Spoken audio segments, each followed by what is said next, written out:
Will, huge pleasure to be here with you. One of my oldest friends in the international Spectrum community. I remember being with you in person 3 or 4 times in the UK, and it was due to you that I had the pleasure of visiting the Sinclair offices in Cambridge in a memorable visit that we speak from It time was to a good time. week.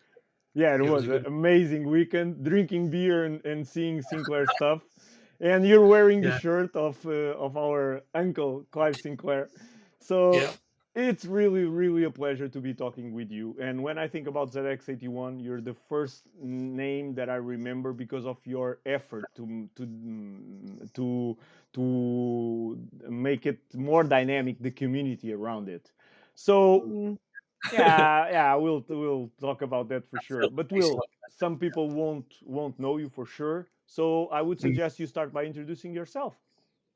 yeah. Well, I'm Will Woodvine, and I'm just a bloke on Facebook who quite likes old computers, really, and that's what it boils down to. So, yeah, yeah. Like you said, we've known each other for a long time, and I think it's just basically we kind of noticed each other talking about ZX Spectrums and whatnot. But like a lot of people in the retro gaming community, it's just a case of sharing the joy of our old computers, the ZX81s, the ZX Spectrums, and the other ones like Commodores and Acons, etc. And you tend to meet a lot of people. And yeah, I'm like I said, I'm just another guy on Facebook and the other forums and what have you, where it's a case of you bump into other people and Okay. share I'm the joy of the I, computers. Yeah. from what I know already, I'm sure during the conversation we'll understand that there's a lot more behind the just the ZX81 computer kind of thing. So you're one of the biggest, I would say, and I don't know if you like the word or not, but experts in the sense of knowing all the variants.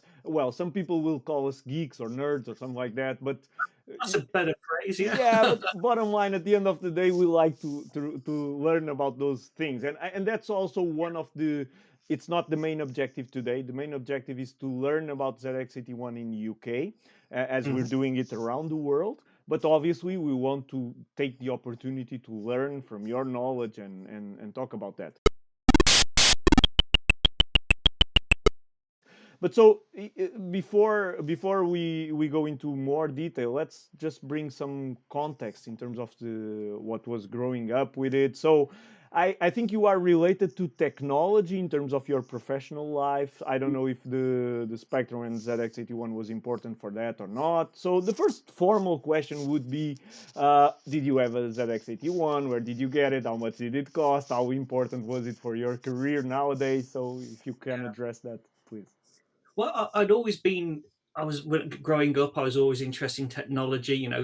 Saturday night, sorry, Thursday evening during the 80s and late 70s. It wasn't about Top of the Pops, which it was to most people. It was on. Is Tomorrow's World was more exciting for me. It's like, wow, what's the latest technology?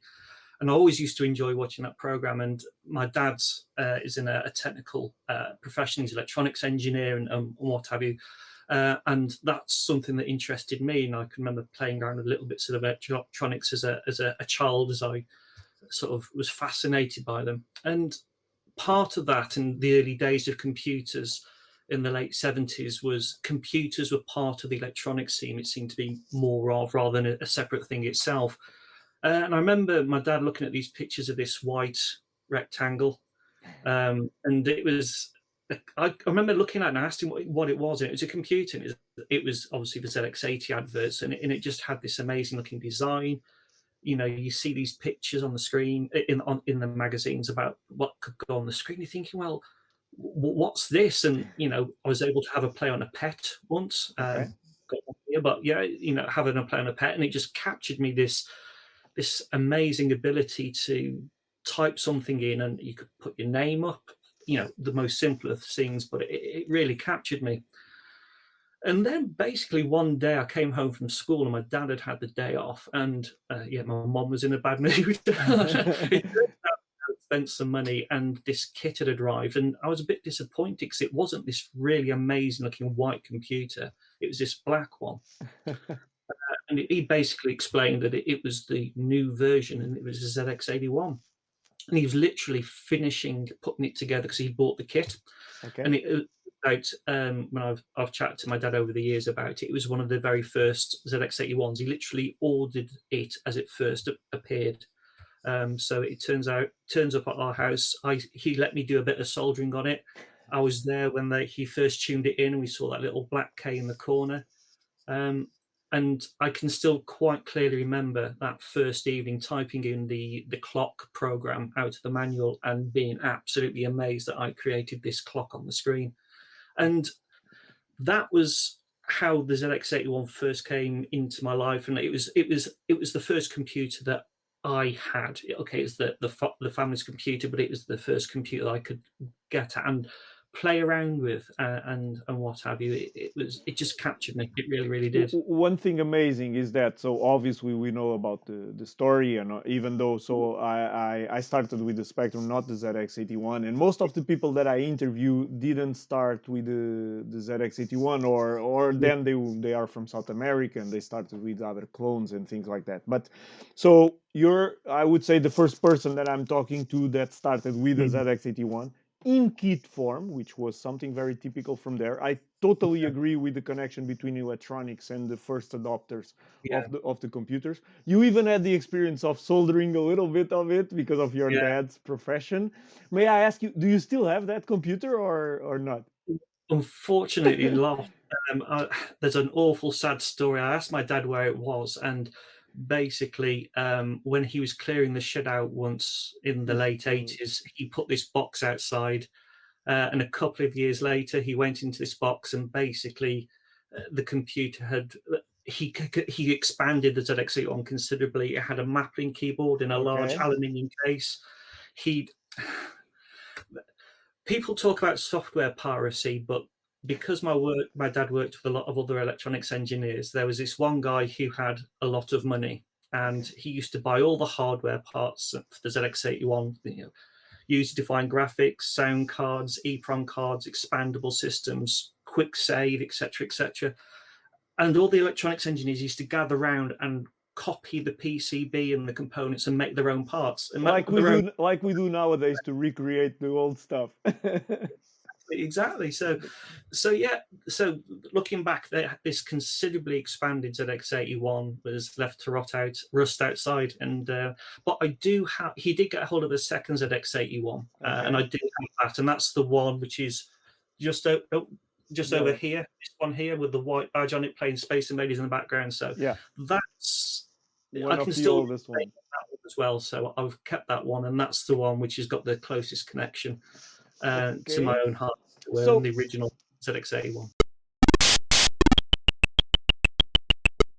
Tell me one thing. I don't know. How old were you when you got the computer, more or less? 81. So I would have been about 9 or 10 years old. Okay, so probably you already remember some of the things. So one of the things that's exciting me in this conversation is that it's clearly the experience of the ZX81 in the UK is, in my humble opinion, much bigger than anywhere else, which is, I think it makes a lot of sense. So you're talking about Maplin keyboards, you're talking about sound cards, you're talking about a lot of expansion stuff. Some of them I remember seeing in, for example, the kits being described in, well, I don't remember from back then, but I remember, so one relative of mine was a radio amateur. So he was pretty much involved in electronics, and he was the one that pushed me into this area. And so I have a lot of magazines, Spanish magazines, talking about accessories for the ZX81, but I never saw them being sold back then. I'm also a little bit younger than you, so I was 3 years old in 81. But so bottom line, I think you had an experience which is interesting to share, because, for example, in terms of keyboards for the ZX81, the only ones that I know and I have in the museum are those kind of, let's say, drop-ins that you put on top of the ZX81. Those are the only ones I've seen here in Portugal. I'm not saying that there weren't others, but that's the ones that I know better. So what else do you remember in terms of, so what could you do? So going into more detail, what could you do with the ZX81? Did you start typing in like we did with the Spectrum a few years later? Yeah, there was a lot of type-ins. The early Your Computers, ZX Computing Magazine, and the whatnot. There was a lot of type-ins, and I would regularly type in like the shorter listings. The longer ones were a bit more daunting, but there's a lot of typing software. Okay. And there's one called The Valley of Adventure, which was a poster type-in. And if I was to show you it, it's literally about 3 foot of typing Okay. with machine code and whatnot. And I typed this in with my dad over a period of several weeks when he went and bought it, because it was actually a game that I played on a Commodore PET, and this was the conversion.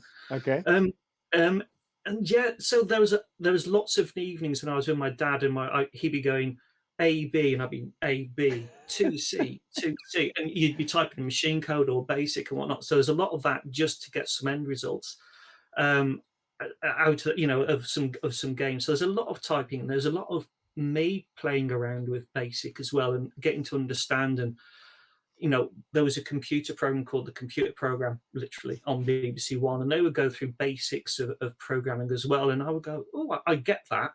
And then I would go and try it myself, as it were, on the computer, and something I continue when I got my own Spectrum later on. But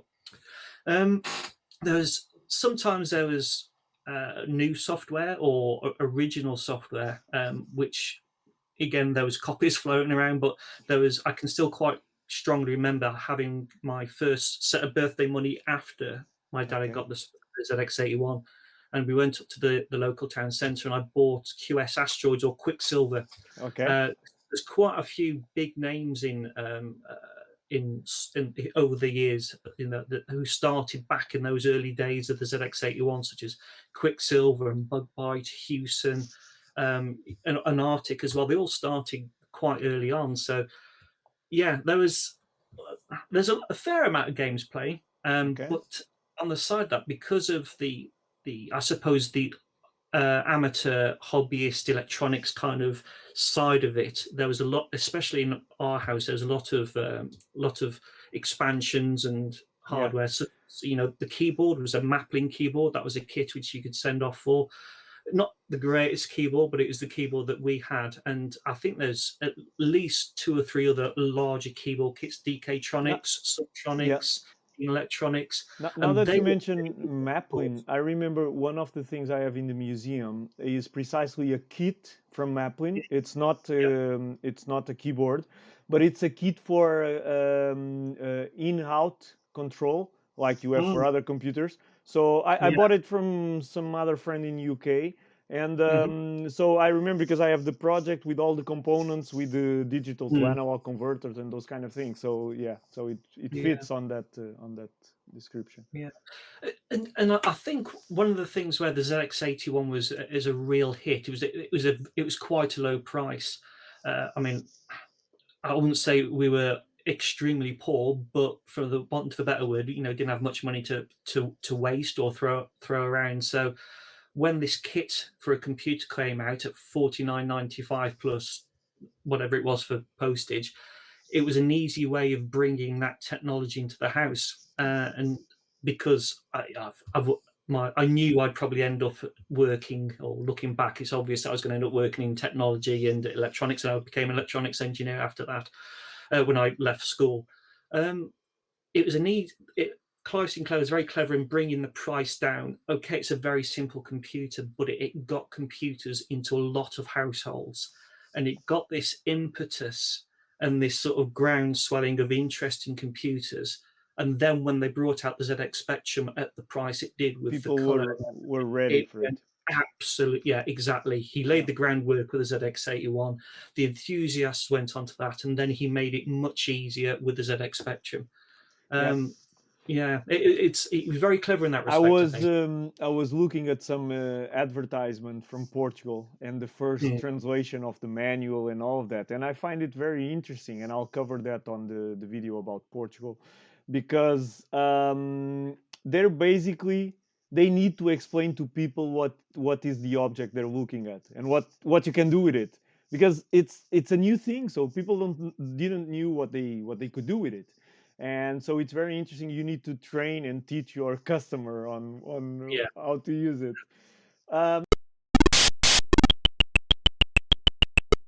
So tell me one thing, also to try to understand what it was like to grow up in UK, independently of if people were more poor or less, of course. Obviously, all of that affects. But out of curiosity, when did you get a Spectrum? So when did you upgrade the ZX81 to another one? Was it in 1 year, 2 year, or five? Just to It was, I think it was 84. I okay, think I had my own ZX Spectrum, and it was bought specifically for me. I can I got a strong mental image of my mum and dad coming in one evening with a WH Smith bag. It was a couple of days, and I remember I'd made a comment about a week or so beforehand that, oh, look, Sinclair bringing out a new computer, and they'd literally just announced the Spectrum Plus keyboard, or the Spectrum Plus, as it were. So it was I got a ZX Spectrum, the rubber key version, but it was the one with the big 6-pack of games that a lot okay, of people at that time. So uh, and again, like you say, the nerdy techie in me says, yeah, that's probably an issue 3 or an issue 3B or something, because that was the time frame. But yeah, it was 2 or 3 years afterwards, and I kind of transferred that kind of. There's less of a hardware side to the Spectrum. It was more about the programming for me, and then also playing a huge amount of games on it as well. But the ZX81 still was probably 2 or 3 years worth of use, shall we say, in seriousness. And my dad carried on using the ZX81 for years after I had my inspection. He wasn't so interested in my Spectrum, even though he could use it when he wanted okay. to, obviously. But he carried on the ZX81 getting firmly my dad's computer. And I can remember him calling me in to show me a piece of software called Rocketman by Software Farm, Okay. which stunningly had high resolution graphics on it on a ZX8, an unmodified ZX81. And I can remember being so impressed with that, possibly more so than some of the stuff I saw on the ZX Spectrum, because without the modifications, even though I played around with like user-defined graphics and whatnot on the ZX81 with some of the add-ons that were available, Rocket Man was a stunning achievement, I thought, I must admit, on the ZX81. Out of curiosity, do you still have any of the type-ins or software that you may have made or played with? I've still got quite a few of the cassettes, and fortunately, you've probably heard of the ZX Band, which is Yes. one of the modern pieces of hardware which is produced as ZX81. Charlie, who made that, wrote a piece of software which basically you play a cassette into the ZX81, and it grabs hold of the software and it creates it as files. Man, So I've been able to recover a lot of the software that, silly things that I typed in, which is effectively just making pictures, uh, or little block e- chaser on programs that my dad typed in as well.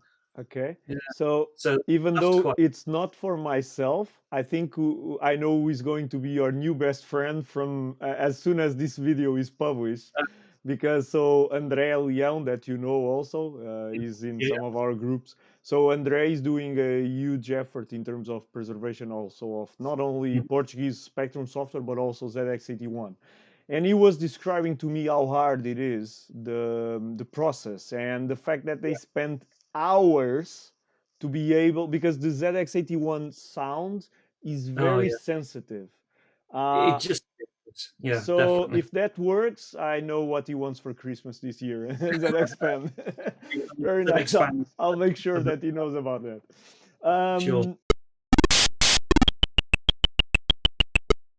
Okay, so I think we can have an idea of the more vibrant and dynamic market there was in the UK about that. We spoke about the price of the computer. We spoke about games coming up and type-ins. What about, Yeah. even if it's not specific of ZX81, but because you're from the UK? So what was it like in school, for example? Did you have the experience of using a BBC in school? So what was it like to grow up with the beginning of computers, just for us to have an Yeah. idea? Well, in school, I kind of had computers before. We never, in our school, should I say, Yes, of course. computer studies was something you started in your fourth or fifth year. It was quite late on, really, the way they arranged it in our schools. So computing up until then was something that you did at home or you did at friends' houses. And when I remember starting secondary school, and it was a case of it was the ZX81 the ZX Spectrum had just been released, I think it had, but in the later end of, say, junior school and the start of secondary school, the ZX81, there's probably 5 or 10 children in the school year. Not many people had them. It was nerdy, it was geeky. You were a Four Eyes or whatever. You were a boffin if you had a computer, that kind of jazz.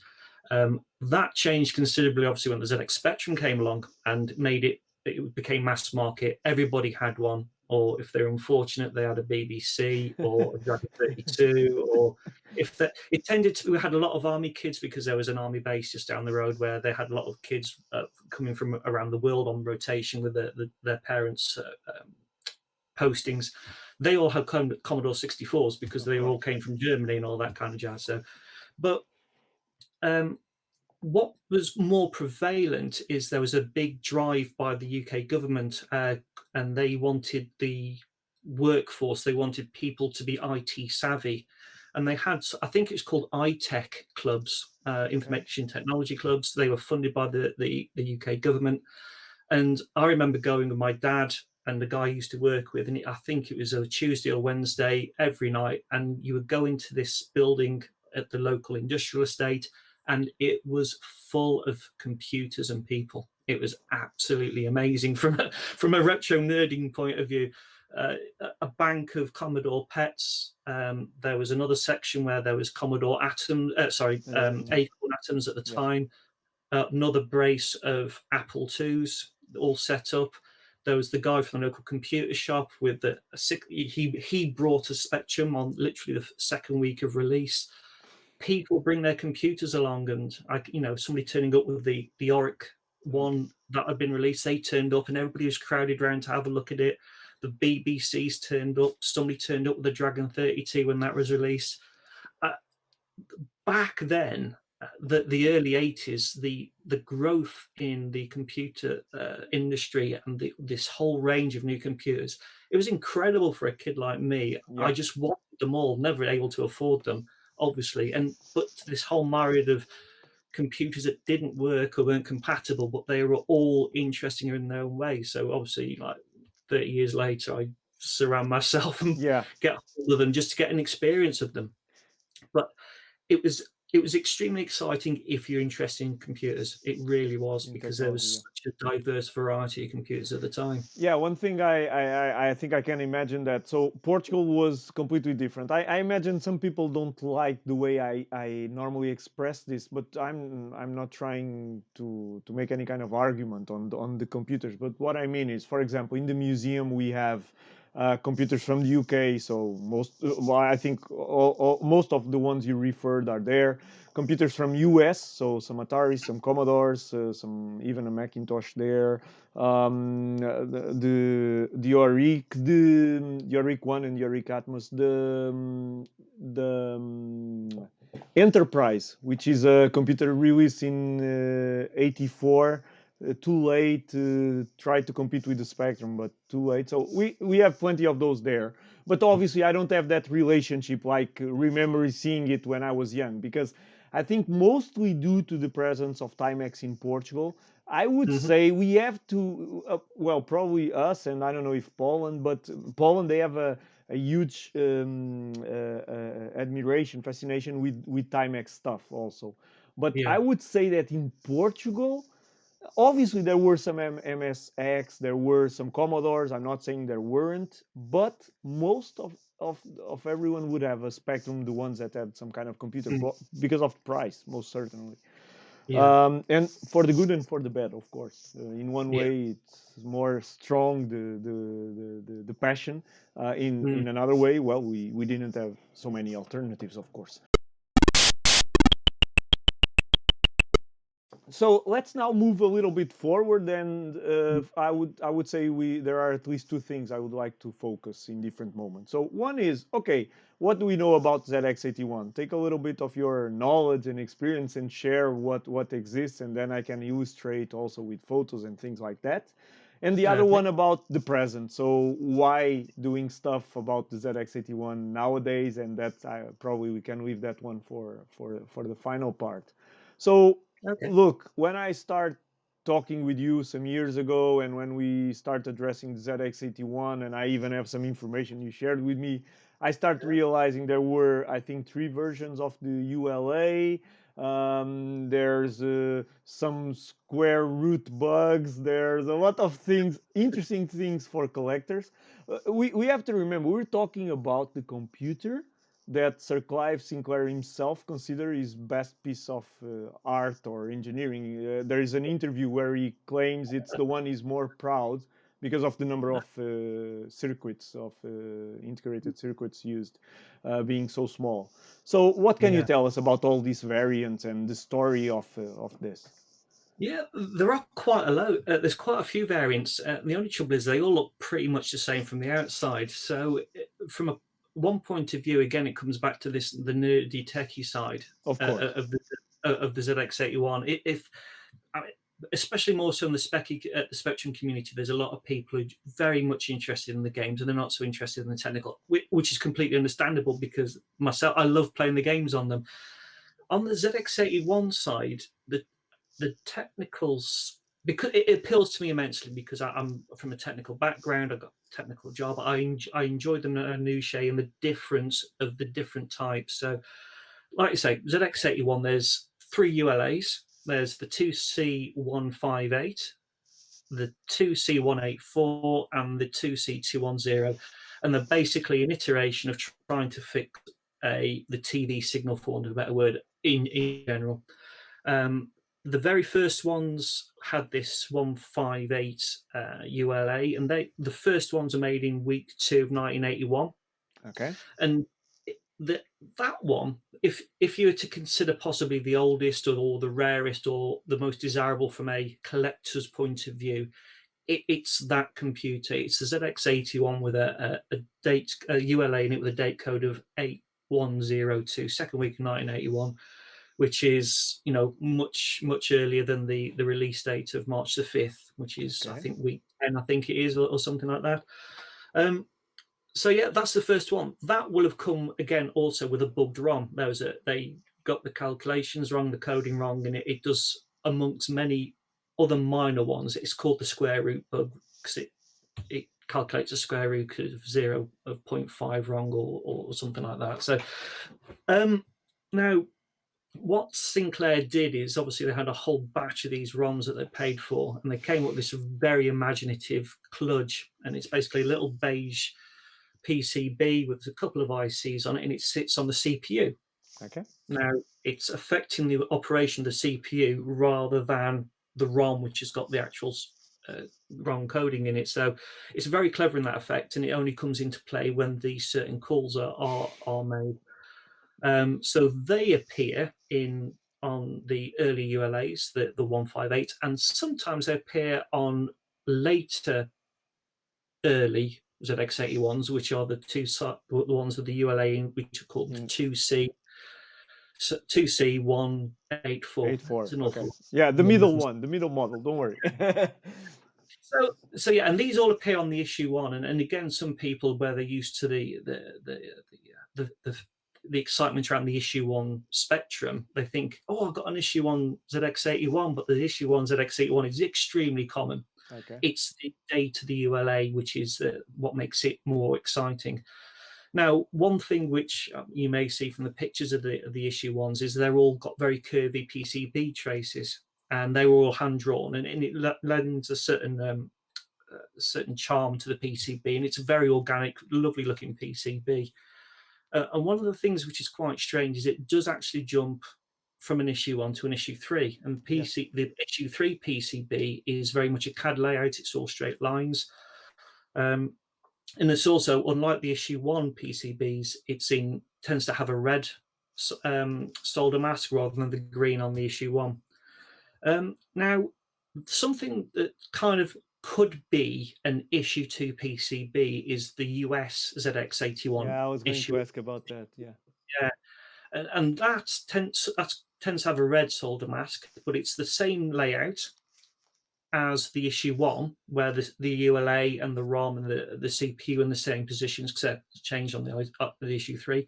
But the PCB, the traces are actually done in CAD, so they're straight lines. So if you were to say that there's an issue 2 PCB, it would be, I guess, you could say the US issue 1 PCB. So, Okay. yeah. Yeah, because some people may not know, but there are versions of the ZX80 and the ZX81 sold in US with shielding and FCC certification. So it's not so common, of course, but and Absolutely. even more the ZX81, because then you had the Timex, the TS1000, which somehow was targeting the US market. But yes, but there are a few, and for example, in museum, I also have one in display. Yeah. Yeah. Now, if we go even more, and I was forgetting this thing, we're very so we don't. I'm assuming if you don't know, it's because well, no one at this moment knows I think I know.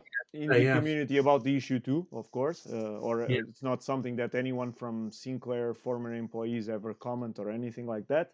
And the other thing is that thing about the Spanish PCB, right? It's from the ZX81. I'm not mixing things up. That's correct. Yeah, there's most of the PCBs that we've seen are made in the UK. There's various from the mainly the main body of ZX81s are made in the UK. There is, as an example, for instance, issue 1's green PC solder mask, issue 3's red solder mask, but there is a issue 3 with a green solder mask, which with some reading that I've done is when Timex in the UK, who made the ZX81 for Sinclair, they were having lots of strikes in Yes. their factories. There's lots of issues with that, and Sinclair did actually go off and find other manufacturers at that Okay. same time to continue production. So there's a small number of green PCB issue 3s out there which are related. They're different manufacturer but still made in the UK. But I think it was a couple of years ago on the ZX81 Owners Group on Facebook, which is a marvelous ZX81 group, which everyone should join. I think it was a gentleman called, I think it was Ian Gledhill first posted a picture of the Okay. ZX81 PCB that he found, and it says made in Spain, and it came out of nowhere. And then the second one I've seen, I think, is the one that you have I for the just museum. yeah, I just have the PCB. I'll tell you the story of it. But well, so Spain, as we know, was very strong in all of this, and we have a very good relationship and admiration for the work the guys are doing in Spain, in terms of the Spectrum and ZX81 and all of that. But it's funny because even the first picture of the issue 5 Spectrum was also from Spain, if It you was. remember, and that the discussion about the plus 2A, the real plus 2A board, we can find them in Spain also. So there's a lot of things happening there. But so on my side, there's not much that I can tell, and I've shared this with you. Apart that, so we have that PCB on display in the museum. It's not populated, so there's no components, just the PCB. We have Yeah. the PCB from the computer and from the RAM pack, and I Yeah. think both of them say made in Spain. But the funny thing, and that's the part I still need to figure out, is I know who gave them to me, and it was a former employee of Timex Portugal. Now, there are many things that I have not published yet, but that I have in the discussions and in interviews I've been doing with them, where I've learned about a lot of things that were done unofficially. So computers being sold in Spain, even though they couldn't. I Computers gotcha. appeared in Argentina. No one knows very well why or how. Yeah. But the fact is that some of those things happen, and the fact is there's a ZX81 appearing in Portugal. It could be coming from Dundee to Portugal, because I don't think they did any ZX81 in Portugal. The first model that appears saying made in Portugal is the Timex 1500, so 1500. That's the first one that it was developed in US but manufactured in Portugal. There's a model with a ULA from Ferranti, and then with a different, a gate array developed in Portugal, like the other Timex computers. And so all of that we know. the ZX81 made in Spain is still something to figure out. But it's also, I'm sure some of them will see this video, and so it's something I'll keep pushing to try to understand. Absolutely. And if they do have a spare one, then please do contact me. next one I find is for you. Don't worry if it happens, of course. Okay, very well. Anything else in terms of these variants? Obviously, I will need to illustrate this with pictures, but anything particular? I know. Well, look, I know there's a lot of details. I know that you're the guy that can identify the ZX81 based on some aesthetical factors of it, but that's another level. I will credit, obviously on the ZX81 Owners Club, I have done like a spotter's guide detailing the differences, and credit to Ant Harper. He first noticed the very earliest difference on the cases where there's a shiny area just by the RAM pack. He identified that, and it's made it much easier to spot those 8102 earliest ZX81s. Oh, my ZX81's just resetting the background. That's unfortunate. Never mind. Okay, it happens. So from that point of view, Ant Harper identified that on the 8102s. You can also tell with the box components, there's got a different aerial leads, different tape leads, different power supplies, as the earliest ZX81s came with a ZX80 power supply as well. So there's that, which is visual. I've gone, when I've been talking about the variants, I've been talking about probably the most visually interesting ones. I suppose one of them is there seemed to be a shortage of ROM chips at one point. Yep. And there's a lot of issue 3s come out with an EEPROM, which is wired in. Yeah. It's quite often on an issue 3 PCB, and also you do see it very less often on an issue 1 PCB as well. Okay. So the ZX81 Owners Club is a group in Facebook, which is very it welcomes obviously everyone interested on the matter. Will is I think the founder or one of the founders and one of the administrators. And again, like for example in Spectrum for everyone, it's about sharing knowledge and information and welcoming everyone. So people, please try to join and share.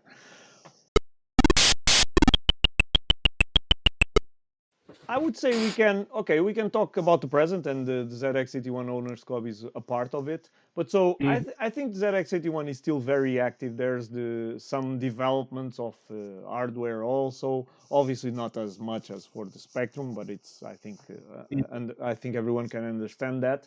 But so in terms of the current days, is there anything you would like to highlight in terms of hardware, games?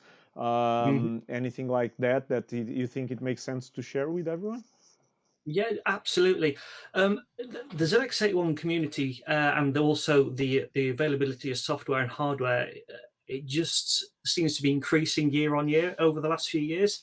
It's very impressive. I mean, software-wise, Simon Ulyat, hope I said his name right, of Chronosoft, is doing a brilliant job of publishing ZX81 software. There's already been 2 cassette releases this year, or at least they've got the 2021 mark on the cassette inlay. Okay. And I believe we've got more to come. We have people like Bob Smith. He's been writing ZX81 software for quite a good while, and there's other software programmers as well. You have to forgive me, who's ever watching this, because I forget their names, but there is considerable amount of new software which people release free of charge, which you can download, but also which have been published. And it's such a joy to be able to purchase and buy a ZX81 cassette in 2020, 2021. Have it come through the post. And I believe there's quite a bit more to come this year as well, from what I've heard.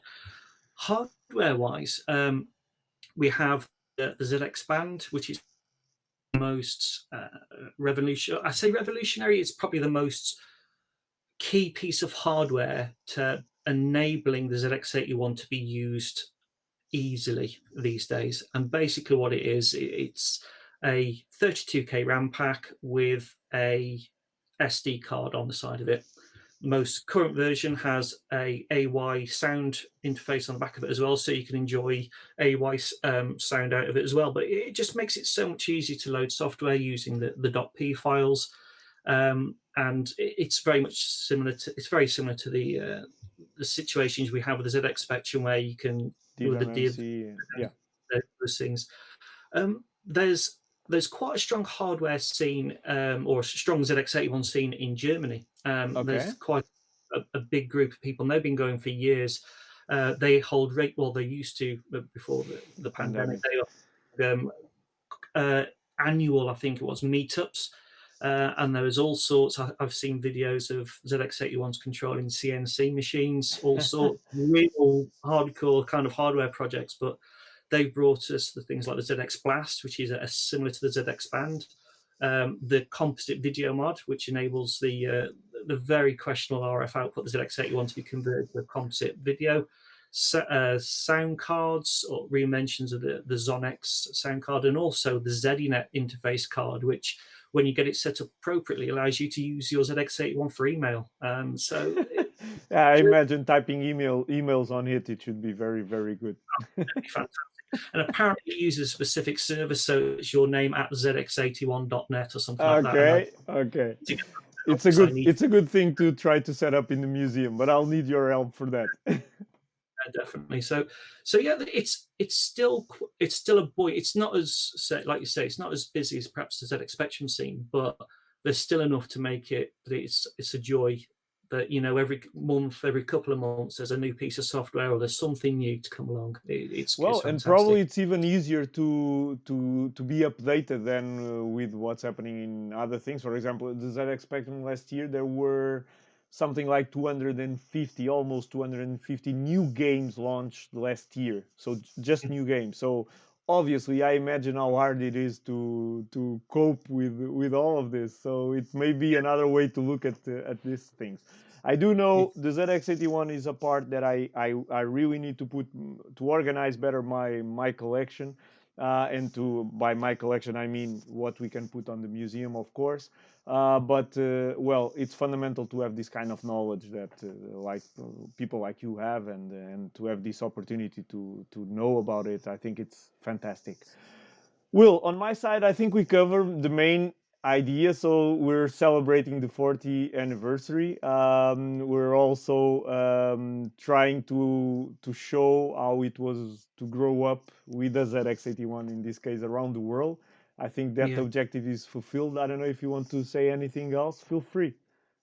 All I would say is, if you've got any kind of interest at all, whether you own one or not, please come and join us in the ZX81 Owners Club on Facebook. It was started several years ago. I think myself and Ant Harper had been talking a lot about the ZX81 and communicating on PM, and I think I literally beat him by about half a day to setting up the group.